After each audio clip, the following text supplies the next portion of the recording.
Anda TV menebar hikmah, bersandar Al-Quran dan As-Sunnah.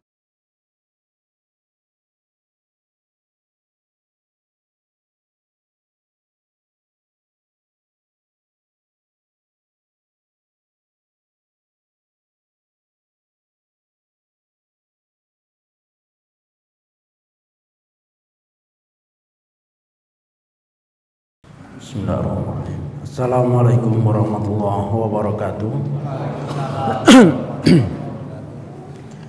Alhamdulillah hamdan katsiran thayyiban mubarakan fihi kama yuhibbu rabbuna wa yarda.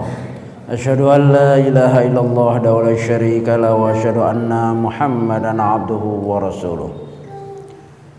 Yang saya hormati Bapak Kapolres dan yang mewakilinya, dan juga tokoh-tokoh agama, para asatidzah, para undangan, ya, adik-adik semua yang hadir di sini. Mudah-mudahan pertemuan kita mendatangkan manfaat untuk diri kita, keluarga kita, untuk kehidupan kita dunia dan akhirat. Ya. Menjaga diri, melindungi diri, menjauhi diri dari api neraka, dari kehancuran, dari kemusnahan. Ini adalah suatu fitrah manusia. Tidak ada manusia yang mencari kehancuran, kebinasaan. Sesungguhnya seumuman manusia dia akan mencari keselamatan, ya, ingin mencari kesejahteraan, ya, kesuksesan dunia dan akhirat. Apalagi seorang muslim dan muslimah tentu akan mengharapkan hal itu. Dan ini sesuai dengan firman Allah dalam surat Tahrim ayat 6. Ya ayyuhalladzina amanu qu anfusakum wa ahlikum nara wa quduha an-nas wal hijarah 'alaiha malaikatun ghiladun shidad la ya'sunallaha ma amarahum wa yaf'aluna ma yu'marun. Wahai orang-orang beriman, jagalah diri kamu dan keluarga kamu dari api neraka yang bahan bakarnya manusia dan batu, dan ada malaikat yang menjaganya yang mempunyai sifat ghiladun syidad, ya, tegas, keras. La ya'sunallaha ma amarahum, yang tidak pernah maksiat kepada Allah dari apa yang mereka diperintahkan atau Allah memerintahkan mereka. Wa yaf'aluna ma yu'marun, dan mengerjakan apa yang diperintahkan kepada mereka. Nah, ini adalah hal kewajiban setiap individu muslim, setiap kita untuk menjaga diri kita dari menjauhi diri kita dari api neraka. Dan jalan ke neraka yang memudahkan manusia masuk ke neraka diantaranya adalah, ya, jauhnya dari fitrah, dari al-Islam, jauhnya dari pemahaman yang hak, dari akidah sahihah, itu pemahaman yang menyimpang, pemahaman yang sesat, ya, pemahaman yang inhiraf, yang nyeleneh. Ini yang mendatangkan atau mendekatkan diri seseorang ke neraka. Di antara kefahaman-kefahaman yang begitu banyak muncul, yang didukung oleh manusia-manusia yang ingin menghancurkan umat manusia dan melancarkan program-program syaitan, adalah diantaranya kelompok-kelompok radikal ekstrim teror, ya.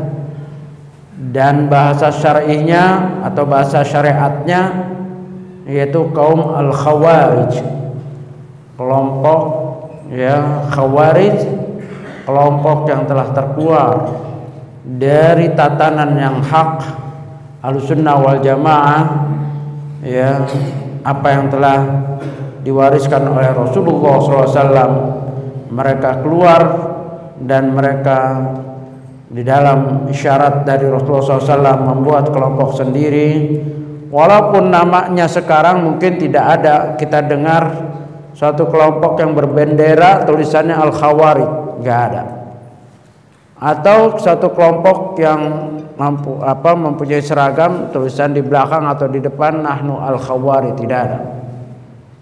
Ya susah, nggak ada yang mau ngaku. Pernah jumpa kelompok seperti itu? Nggak pernah jumpa. Ya. Bahkan mereka juga nggak akan mau dibilang Khawarij. Ya, mereka mengaku berpegang dengan Al-Quran dan Sunnah.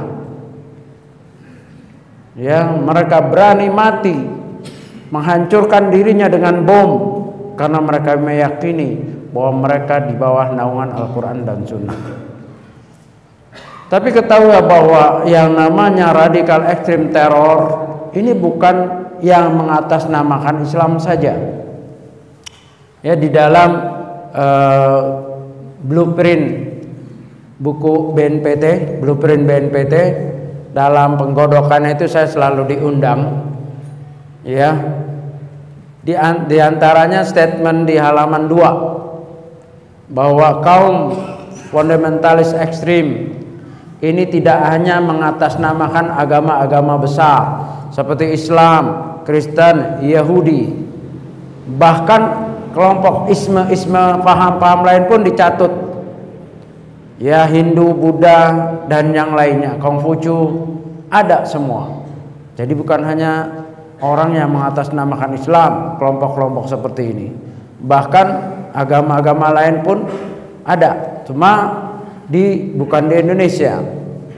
Kalau di Indonesia kebanyakan kelompok yang demikian mengatasnamakan Islam, mengambil nama Islam, lambang-lambang Islam.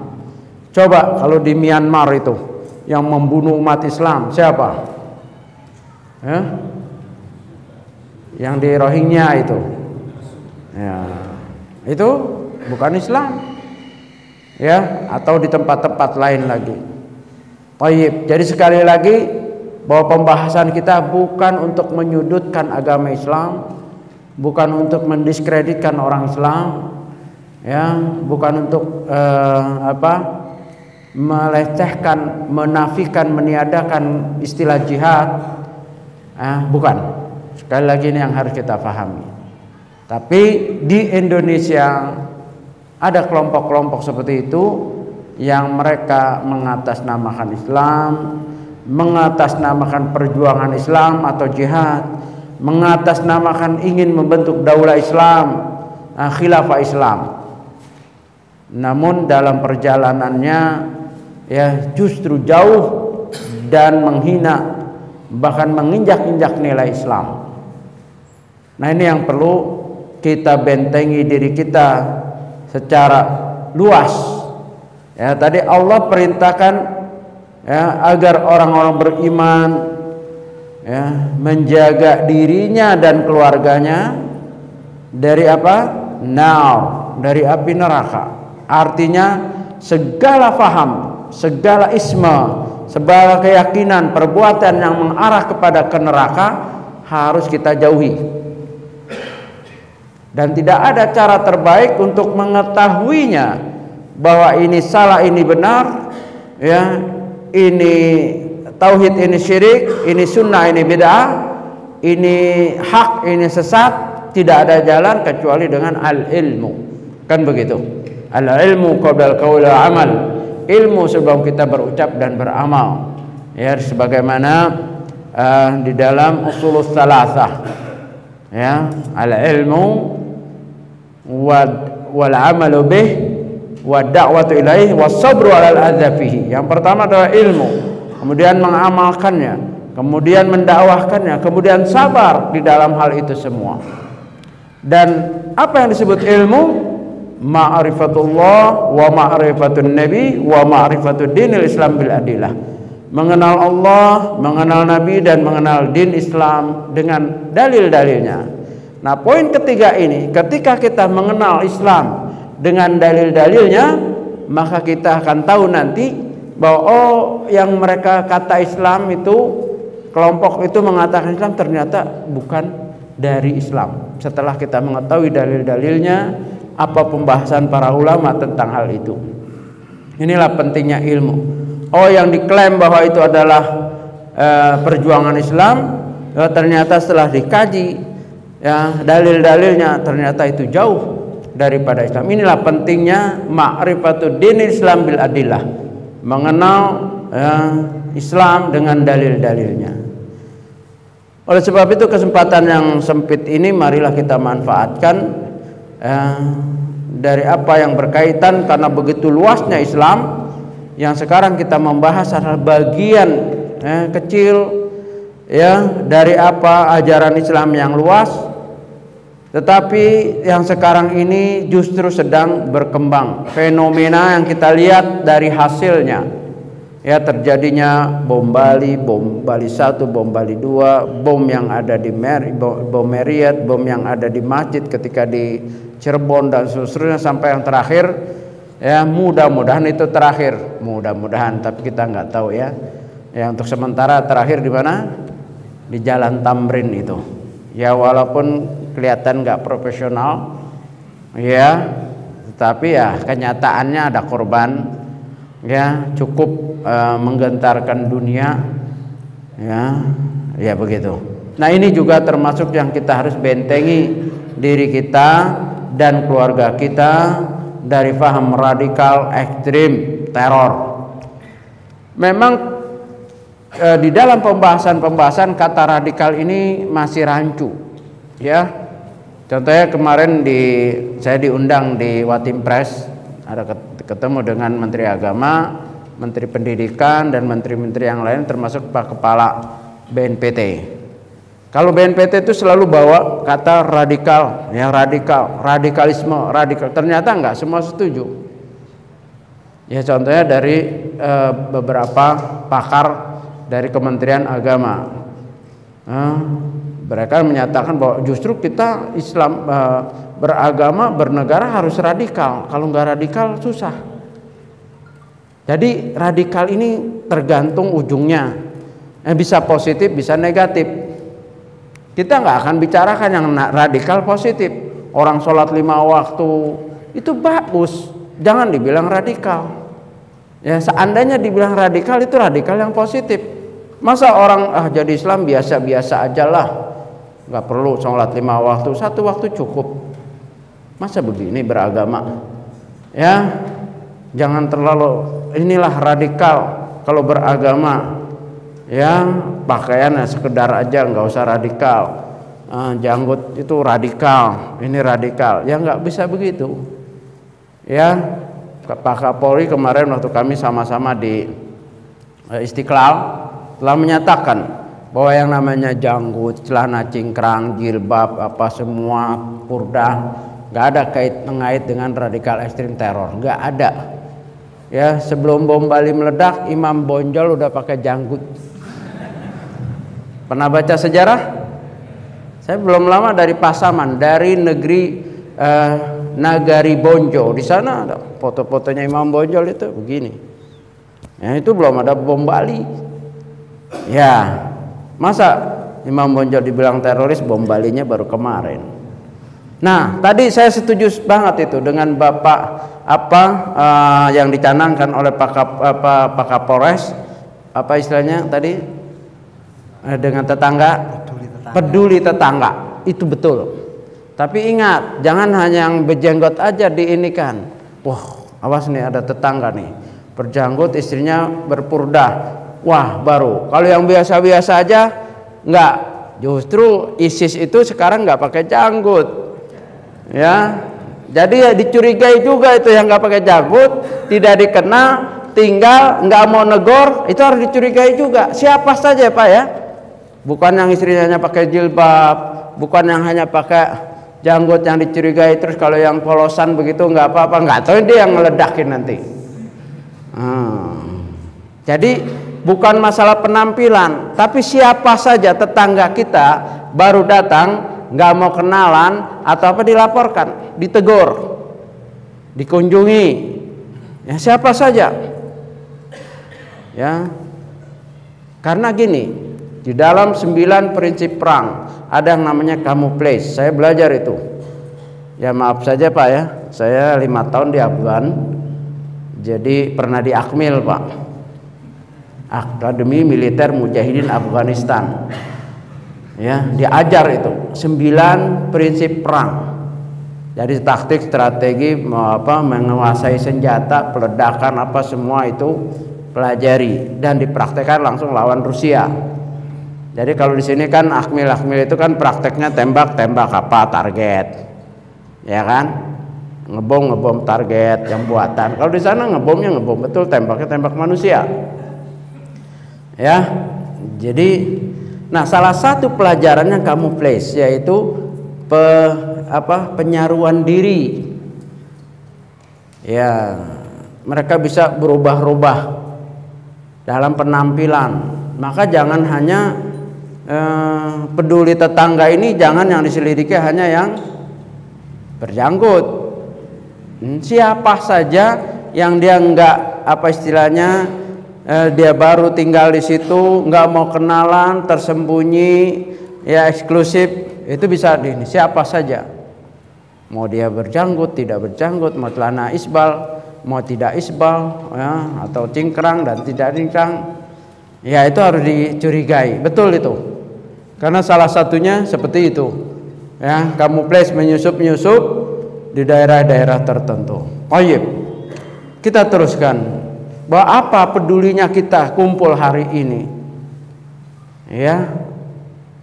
Apa pedulinya kita kumpul hari ini? Toh sebetulnya hari malam minggu ini enakan kita masing-masing ya di rumah atau jalan-jalan ya, atau wisata kuliner kan begitu. Ya. Iya, kita sangat peduli dengan kehidupan kita, generasi kita. Alhamdulillah kita bisa kumpul seperti ini dengan aman.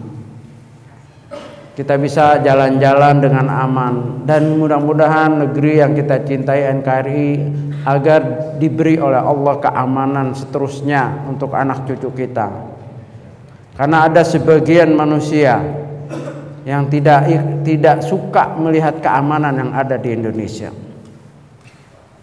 Dia inginnya mau membuat kancah perang. Saya waktu ini sedikit perjalanan seperti biasa, saya kalau ngisi ya backgroundnya dulu lah, latar belakang ya, supaya kita mengetahui. Saya dengan teman-teman dulu dari tahun 80-an 81,8, masih umur 17 lah, saya sudah bergabung dengan kelompok. Ya, silakan.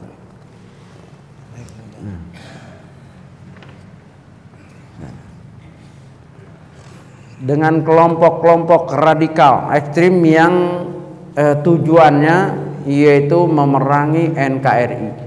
Bayangkan umur 17 sudah berbaiat itu. Ya.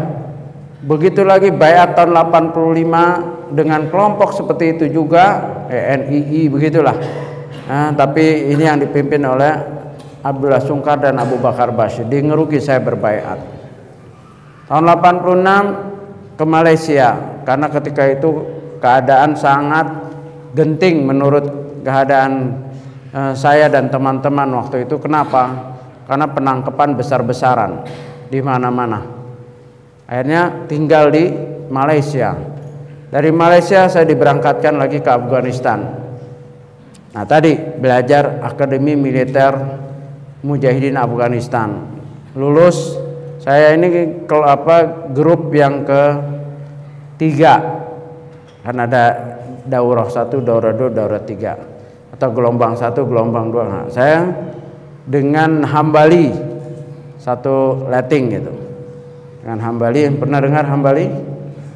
Ya, yang sekarang di Guantanamo itu. Ya, kalau Imam Samudra, Amrozi, Umar Patek, Nasir Abbas itu anak buah kami dulu, anak buah saya, bukan kami lah. Kalau kami sama mau bapak nanti ya. Ya, bapak nggak ikut-ikut Pak, tenang aja. Itu anak buah saya dulu ya, Imam Samudra, Umar Patek, Dul Matin yang ditembak di ini. Ya. Jadi di antara lulusan itu ada yang didalami lagi. 3 tahun akmil lulus, ada yang dipulangkan, ada yang tetap. Nah, saya termasuk yang tetap, yaitu untuk membimbing lagi, mengajarkan lagi bersama Abu Talut. Pernah dengar Abu Talut? Baru keluar dari penjara itu. Abu Talut itu komandan 1, saya komandan 2-nya. Ya, anak buah kami itulah yang tadi saya sebutkan. Itu semua kita pelajari ilmu perang. Ya, ilmu membunuh, meracun, membuat peledakan dari yang kimia sampai yang seterusnya. Ya, dari barang-barang yang ada di sekitar kita. Dan saya pelajari ini kian lama kian bahaya. Ya. Sebetulnya barang-barang yang ada di sekitar kita ini tidak bahaya kalau tidak ada orang yang berpikir ke sana. Ya kan? Sebetulnya chat dengan thinner kan bermanfaat kan? Untuk ngechat, tapi untuk orang yang jahat, ya, chat dengan thinner dengan sesuatu lagi bisa jadi bahan peledak. Yang ada di mall Karawaci ya, ya kan? Itu bahannya seperti itu. Nah. Terus yang di Solo dengan nitroglycerin, ya, itu dibuat oleh anak lulusan SMA kimia, bisa sampai buat 4 liter. Padahal itu selalu 1 tetes saja bisa pecah kepala, atau ubin diteteskan itu bisa meledak, bisa terbongkar. Nah ini kalau 4 liter, alhamdulillah ketangkap. Ya, 4 liter Solo hancur itu. Ya, dibagi-bagi ya segelas-segelas gitu satu tempat. Ya udah lumayan ya. Dan yang lainnya. Itu untuk apa semua mereka belajar? Ya untuk mengganggu keamanan negara kita yang kita cintai. Ya mereka akan membuat perang. Bahkan tokoh-tokohnya selalu berdoa. Dan kita dulu doanya seperti itu. Ya Allah, jadikanlah Indonesia ini medan-medan jihad, kancah peperangan. Kenapa? Karena menurut mereka dulu, kalau Indonesia ini jadi medan jihad, maka keberkahan akan turun, banyak syuhada, banyak orang yang syahid, ya, banyak peluang untuk masuk surga, dapat bidadari. Nah, ini yang kawin susah, senang ini. Bidadari, mau ngelamar susah, syaratnya harus punya mobil, harus punya ini. Kalau bidadari syaratnya apa? Ya bom bunuh diri. Nah, dulu semua begitu, makanya hati-hati. Di Ambon, di Poso itu kan awalnya keributan kecil, maka kita harus jaga keamanan, jaga kerukunan. Ya. Kenapa? Karena mereka sangat mencari kesempatan. Apabila ada satu kelompok kecil, misalkan ya keributan, salah paham, itu akan disudut terus, ya, agar menjadi daerah konflik. Ini kita harus waspada. Itu salah satu taktik perang yang dipelajari di Afgan. Ya, mengacaukan dan membentuk daerah-daerah konflik. Karena ketika daerah konflik mereka akan hidup. Bahasa mereka, ya, kami dengan daerah konflik seperti ikan dengan air. Ikan nggak pakai air hidup nggak? Nggak hidup. Tapi dengan ada air ikan itu hidup. Begitulah, ya, orang-orang seperti itu dengan adanya konflik mereka akan hidup semangat.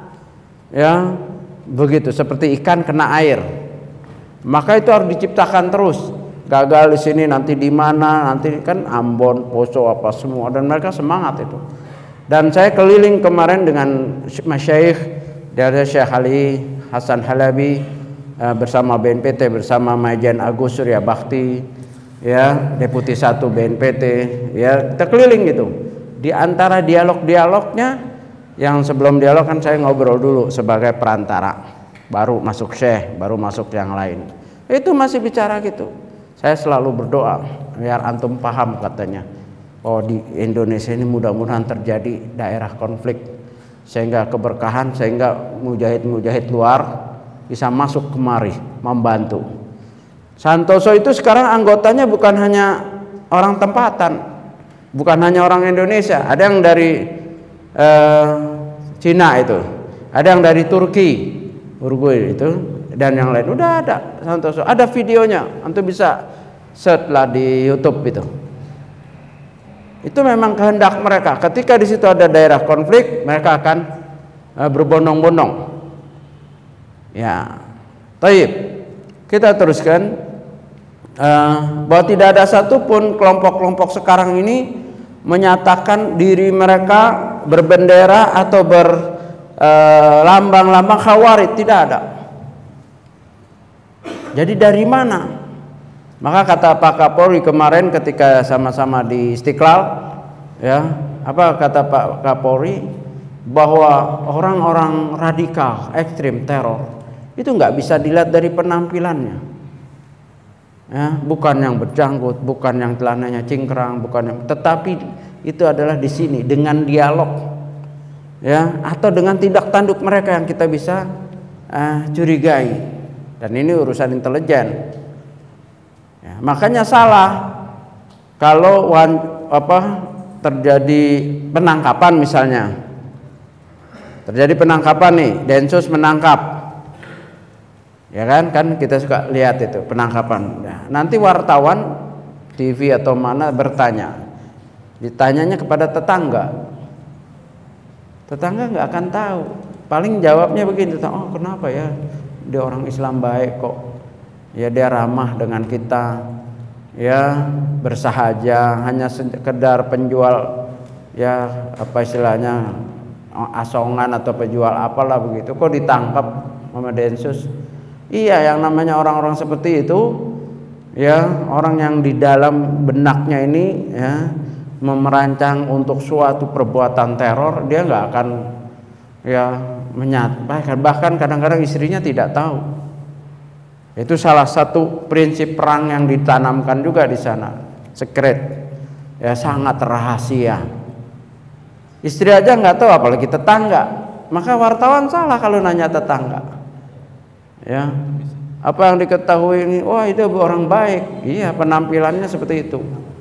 Tapi mereka punya planning dengan kelompok-kelompoknya tertentu. Jadi bukan lulusan Afgan, lulusan Moro, lulusan apa sampai sini tuh petang-tang petenteng kayak Rambo gitu, bawa roket, bawa ini mah nggak ada. Coba Umar Patek, pernah lihat Umar Patek? Pernah ketemu? Pernah. Kurus kan?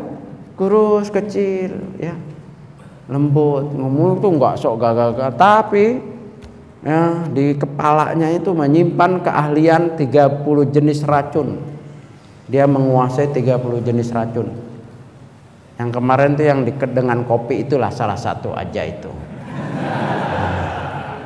Nah, itu aja heboh kan? Ini 30 jenis racun. Kalau makan buah ini dikasih buah ini. Nah, itu racun juga. Habis makan sayur ini, habis minum ini, itu juga jenis. Belum yang kimia, ya, belum yang kalau AC, ya, ini bisa ini kalau pakai AC ini satu ruangan bisa lewat semua, gampang caranya.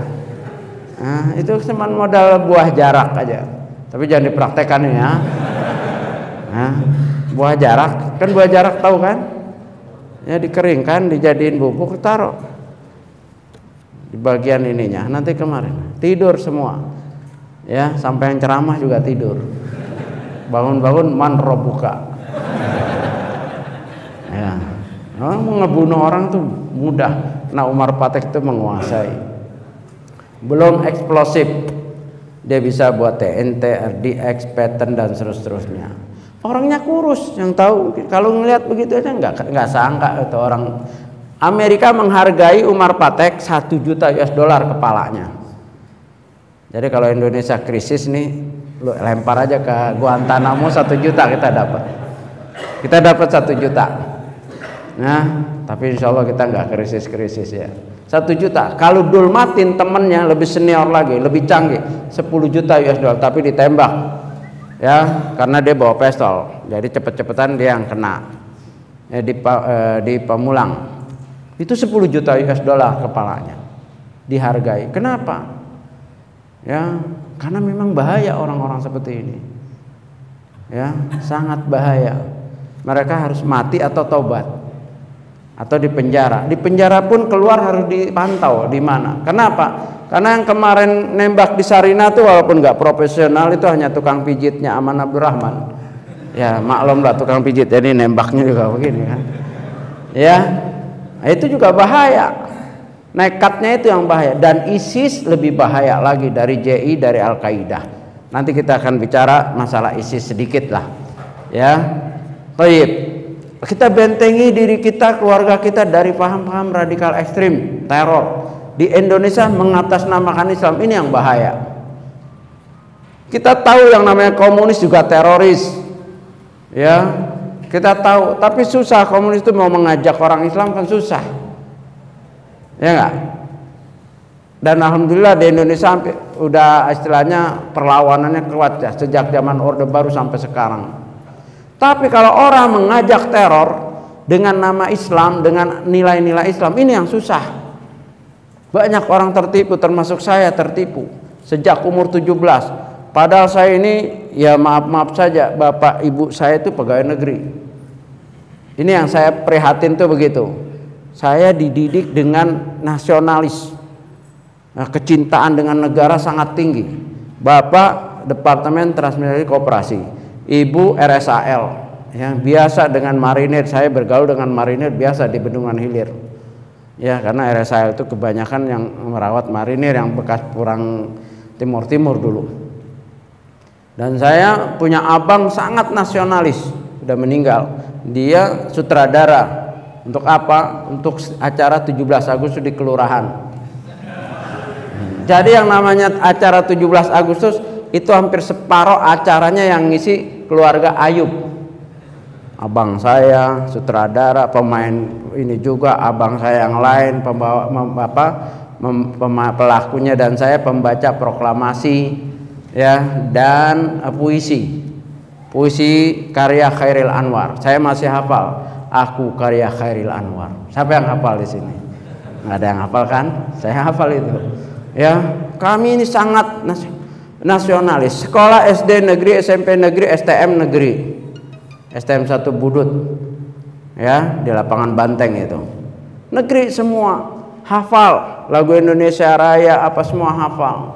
Tapi ternyata itu semua tidak dapat membentengi doktrin radikal ekstrim teror, mengatasnamakan agama. Larut juga akhirnya saya terkena juga. Dan saya yakini bahwa saat itu adalah kebenaran. Makanya begitu yakinnya saya sampai rela meninggalkan keluarga 5 tahun tanpa memberitahu. Jadi ibu bapak saya itu menganggap saya sudah meninggal. Ya, sudah meninggal. Entah berapa kali sudah diinikan, yang jelas mereka anggap saya sudah meninggal. Itulah kejamnya paham seperti ini. Dengan keluarga sudah nggak ada ini. Yang dicari adalah apa? Yang ditaati adalah pemimpinnya, tujuannya ya, mati syahid, meraih surga, meraih bidadari, atau menang, yaitu tegaknya negara Islam versi mereka. Orang di luarnya mau itu keluarga kafir, sesat. Bahkan kemarin beredar itu seorang tokoh ISIS bawa Kalashnikov begini, rambutnya panjang, bangga habis membunuh ibunya. Kenapa? Karena tidak mau masuk ISIS.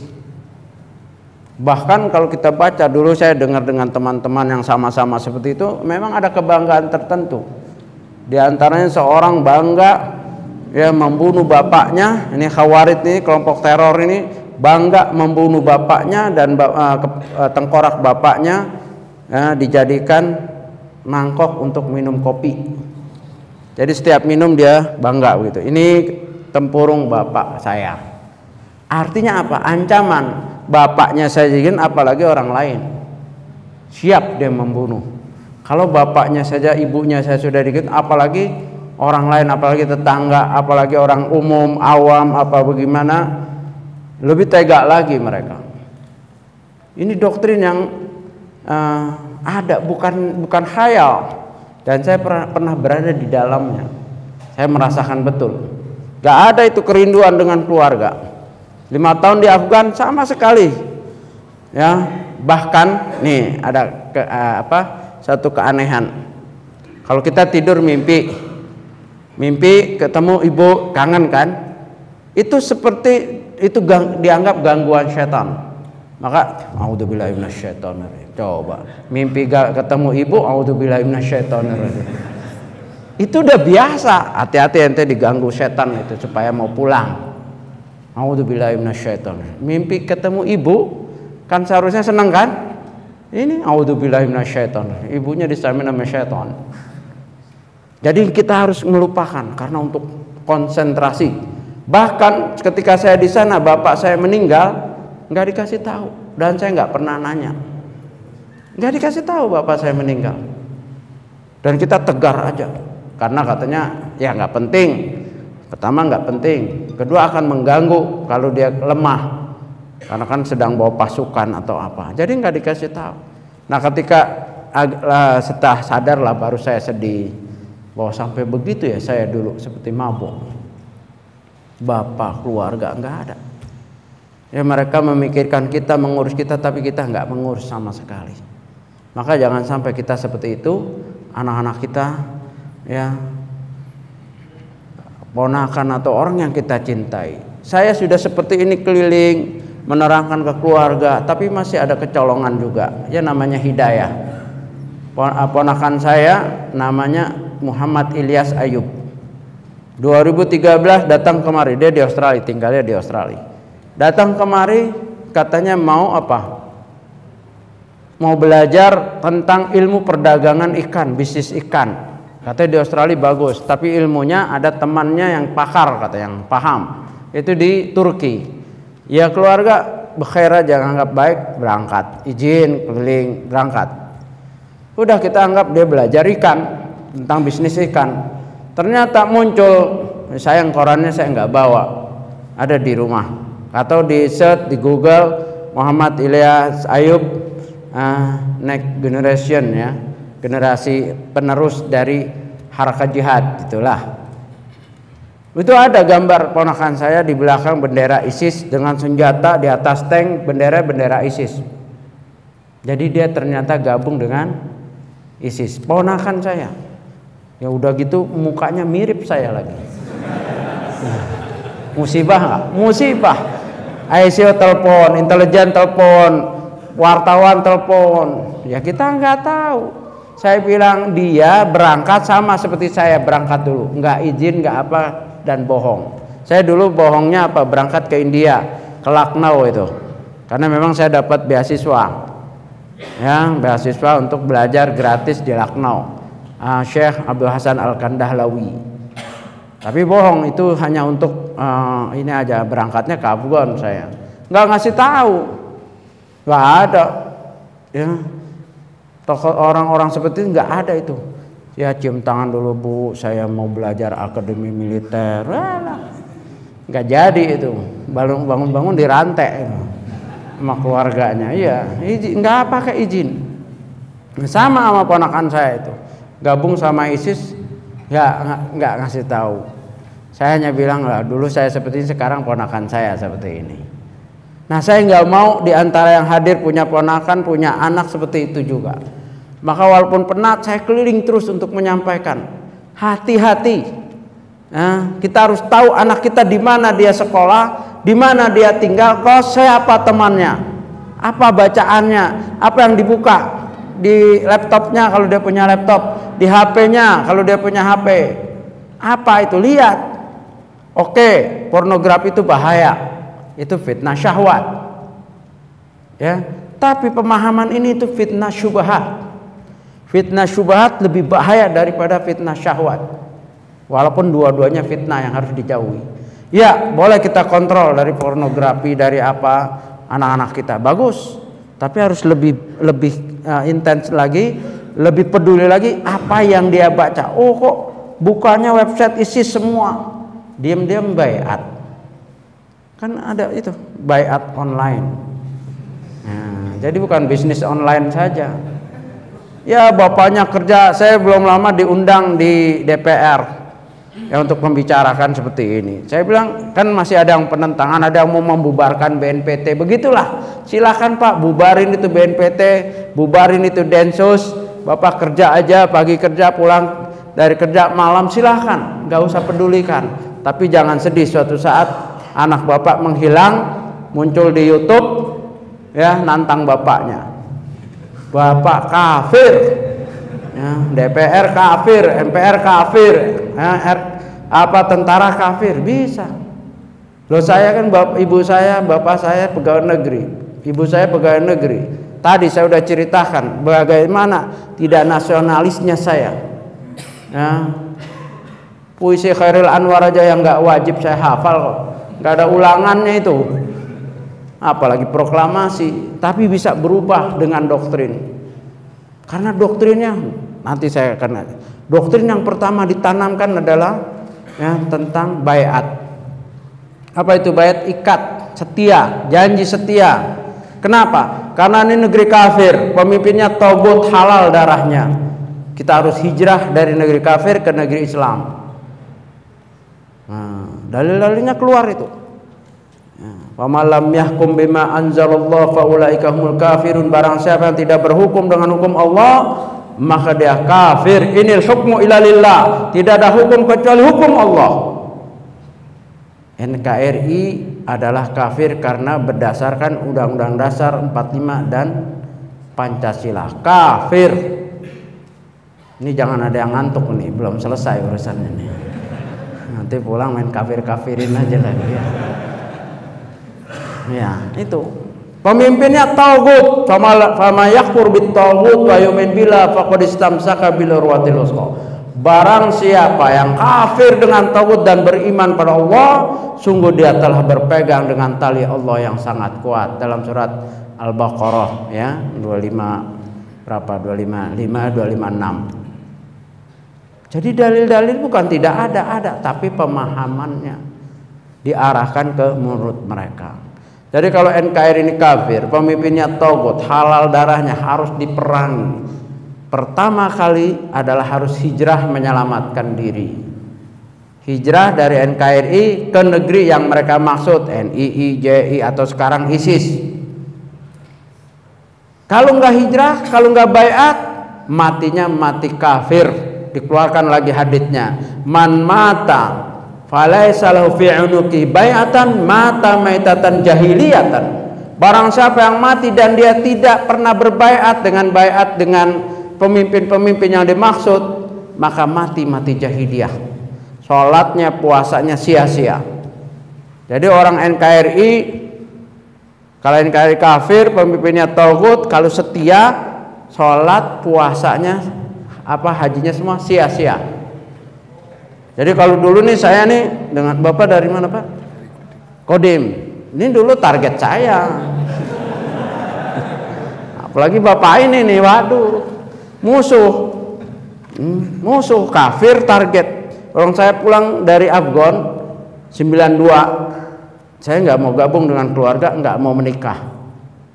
Apa di benak saya minta izin dengan Ustadz Abdul Bakar Basir dan Abdul Sukar, minta izin untuk tinggal sendiri di di kebun-kebun sawit. Ransel, motor jelek, dengan pistol atau senjata musuh, senjata saya. Kan begitu prinsipnya. Senjata musuh, senjata kita. Dengan itu hit and run, bunuh, lari, ambil pistolnya. Nanti bertahap dari istilahnya revolver, nanti dapat FN, dapat kalau di sini SR atau Kalashnikov, begitu sampai rifle. Syaratnya nggak boleh tinggal dalam satu kebun itu 3 hari, nggak boleh. Jadi hanya sampai hit and run, balik lagi cari tempat lain. Dan berapa sawit, saya udah keliling nih Sumatera, serem ya, kebun-kebun sawit tuh banyak. Itu tahun 92, bayangkan. Alhamdulillah saya tobat. Begitu. Jadi itu 92 saja sudah begitu pemikiran, apalagi sekarang ISIS. Ada tulisan saya, ISIS ini bisa lebih sadis. Lebih bisa apa adanya. Kalau istilahnya orang dagang, kaki 5 ya, nggak bisa buka toko besar apa ini, ya udah 2 orang 3 orang cari modal jual di kaki 5. ISIS tuh begitu. Jihad itu nggak harus planningnya besar-besar, ya udah 3, 4, 5 orang, ayo kamu mampunya apa, meracik, nggak bisa eksplosif, gampang katanya, beli korek api 1 juta. Banyak nggak korek api 1 juta? Hah? Pernah lihat nggak? Itu pentolnya dipotong, dikumpulin. Ngapain buat? Nah, dari situ dimasukin, kasih paku-paku, itu udah jadi bom apa adanya. Ini jihad kaki 5. Teroris kaki 5 ini. Ya, itu bisa. Nah, ISIS bisa seperti itu. Makanya penampilan yang kemarin saya yakin itu ISIS, karena nggak profesional, semangatnya aja yang dipakai. Ya, franchise lah. Pokoknya dia pakai nama ISIS, sudah selesai, diakui lagi. Ya, itu dari komandannya di sana, jazakallahu khair katanya gitu kan. Kamu udah memperkenalkan kami. Padahal nggak nyambung itu, nggak pernah kesana, nggak ini, paling dari website aja. Oh, udah kita mantap nih ISIS, bayat udah 5 orang jadi bayat mati, ya istimata namanya, bayat mati, udah ada amirnya tuh salah satunya, makanya putus. Ini lebih bahaya daripada Al-Qaeda, daripada JI, dan ini menyangkut kehidupan kita dan anak-anak kita. Makanya Bapak jangan cuek lah istilahnya, yang penting anak saya kuliah. Di mana kuliahnya? UI itu saya pernah ngisi berapa kali, banyak penentangannya, ya terutama di MIPA. Otak-otaknya yang ISIS itu udah banyak. Bayangkan anak UI, anak IPB misalnya, ITB yang ahli kimia, kalau otaknya itu ke ISIS bagaimana? Itu bom waktu bagi kita semua. Jadi perhatikan anak kita di mana dia kos, ya pesantrennya di mana, sekolahnya di mana, temennya siapa, apa yang dia baca, apa yang dia buka websitenya. Nggak punya, udah nggak ada HP, nggak ada laptop, aman. Enggak, di warnet modal 3.000 bisa bayat. Bayat sekarang tidak seperti dahulu, Pak. Saya dulu bayat tadi saya ceritakan ya. Untuk ke JI saya harus pergi, untuk jadi NI saya harus ke Ngeruki. Dari Jakarta bayat di Ngeruki. Untuk JI saya harus ke Malaysia, ke Simpang Durian, bayat lagi. Terus di Afgon bayat lagi. Bepergian dan ketemu bayatnya harus begini.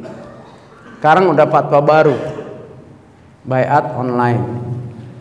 Makanya yang di penjara itu Abu Bakar Bashir, di mana dia? Di Nusa Kambangan. Aman Abdurrahman, di mana dia?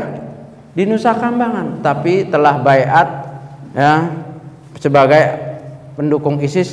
Bahkan Aman Abdurrahman di dalam ininya adalah anggota ISIS.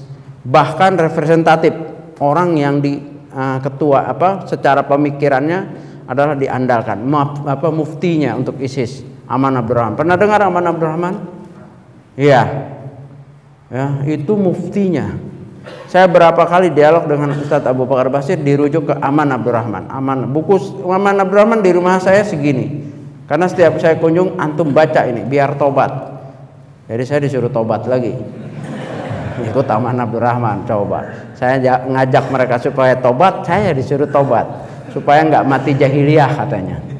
Dengan togut. Bahkan ada ucapan, antum ini sekarang JATB, kami JATA. Mereka itu JATA, Jamaah Ansarut Tauhid. Yang benar. Kalau antum JATB, Jamaah Ansarut Tauhid. Nah, jadi saya Ansarut Tauhid. Ini bapak-bapak ini Tauhid dulu ya kan. Ya, begitulah. Itulah itu nyata. Kasus-kasusnya juga nyata.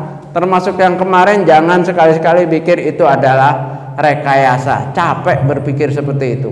ISIS rekayasa, ini rekayasa. Kayaknya Amerika itu hebat banget. Enggak juga. Kalau ada unsur intelijen Amerika masuk itu mungkin seperti WTC, ya, bom Bali atau apa, atau yang kemarin terakhir mungkin. Tapi bukan semua itu adalah rekayasa sehingga kita cuek. Toto anak kita masuk di dalamnya, toto ponakan kita bergabung. Itu nyata ada dan saya salah satu korbannya. Walaupun dalam actionnya ada susupan-susupan, itu biasa di dunia intelijen, itu biasa. Tapi jangan melakukan itu, itu buatan Amerika. Ya, dengan analisa-analisa yang ada. Jadi karena waktu terbatas ya untuk maksimalnya nanti insya Allah saya sudah bekalkan ya buku ya, tapi ini belum banyak, baru sebagai contoh aja teroris sesat. Nah singkat aja udah, teroris sesat ya, yaitu sebuah pengakuan mantan jaringan Jamaah Islamiyah yang pernah saya alami. Saya berkaitan juga dengan Al-Qaeda dan lain-lainnya. Mudah-mudahan dengan ini, dengan tulisan yang ada juga bisa dibaca nanti. Ya saya rasa cukup ya. Ya lebih mungkin dengan bentuk tanya jawab, atau Bapak ini mau ada sambutan silahkan. Saya rasa cukup demikian saja. Ya mungkin ada silap kata, saya mohon maaf. Wallahu a'lam. Saya rasa cukup ya. Ya subhanallahi wa bihamdika asyhadu an la ilaha illa anta astaghfiruka wa atubu ilaik. Assalamualaikum warahmatullahi wabarakatuh.